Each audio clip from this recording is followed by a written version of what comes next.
Aujourd'hui au programme, Renault dévoile l'intérieur de ses futures voitures et Bertone crée la surprise en ressuscitant un très vieux concept car qui sera produit en série. Bienvenue à tous sur la chaîne Octane. Retrouvez une nouvelle vidéo tous les jours résumant l'actu automobile. Alors n'oubliez pas de vous abonner pour ne rien louper. Renault nous présente sa vision du futur avec un gros break de chasse, le Renault emblème. On nous sert donc un mastodonte de 4,80 m de long avec un empattement de 2,90 m et une hauteur de 1,52 m. Et aujourd'hui, la marque aux losanges nous offre une révélation divine, son intérieur. On y découvre un écran incurvé d'1,20 m qui s'étend sur toute la largeur du tableau de bord avec une qualité 8K, s'il vous plaît. Avec 12 cm de haut, on obtient une surface totale d'écran de 48 pouces. Malgré toute cette prouesse visuelle qui ne sert pas à grand chose, Renault a tout de même gardé une molette. Une petite molette située à 15 mètres du conducteur, censée simplifier l'ergonomie. Ce qui surprend le plus, c'est que pour un concept, l'habitacle semble déjà un petit peu daté et sent bon l'inspiration Peugeot. Et cette console centrale, parlons-en. Elle ressemble à la frontière entre les deux Corées et je milite personnellement pour donner un grand coup de disqueuse dans toutes ces consoles centrales. À cause d'elle, on ne peut que difficilement accéder aux jambes de sa copilote. Du côté de la technologie, Renault nous propose une intelligence artificielle qui anticipe nos mouvements, une sorte de copilote invisible cette fois-ci qui murmure à l'oreille du conducteur « Tu pourrais peut-être freiner un peu, non ?»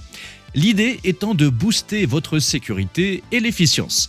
Enfin, Renault annonce fièrement une batterie de 40 kWh appuyée par une pile à combustible de 30 kW pour une autonomie théorique de 1000 km. Alors Renault réussira-t-il à s'implanter dans le marché du haut de gamme avec cet emblème ? Donnez-moi vos avis dans les commentaires. Retour maintenant en 1969, Bertone, en magicien du design, enflamme le salon de Turin avec un concept car qui défie les conventions, le fameux Runabout. Un design signé par le grand Marcello Gandini, une plateforme Autobianchi A112 et un avant tout fin. Et voilà qu'en 2024, Bertone ressort de ses ateliers un Runabout revisité en promettant de lancer une production limitée, histoire de titiller les collectionneurs. Pour les amateurs de sensations fortes, deux versions seront disponibles. D'abord la Barchetta, aussi minimaliste que le modèle d'origine, sans toit, avec un petit saut de vent comme pare-brise et un arceau à l'arrière. Ensuite, il y a la version Targa, avec un vrai pare-brise et un toit amovible pour ceux qui veulent conduire au sec. Les années 60 nous paraissent bien lointaines quand on jette un coup d'œil sous le capot. Adieu le modeste 4 cylindres de 55 chevaux. Cette nouvelle Runabout embarque un V6 de 500 chevaux. Les détails restent secrets, mais on devine déjà le moteur rugissant bien calé à l'arrière, prêt à bondir. Alors si vous avez 350 000 €, oui, 350 000 €, et un goût prononcé pour l'exclusivité, Bertone commencera la production en 2026. Alors oui, c'est cher, c'est très cher, mais franchement, qu'est-ce qu'elle est sexy, non ? Avant de terminer cette vidéo, n'hésitez pas à vous rendre sur la boutique Vintage Drivers où vous trouverez notamment le t-shirt Octane, parfait pour faire un pyjama, nettoyer votre pare-brise, vérifier le niveau d'huile ou pour accompagner votre plus beau costume.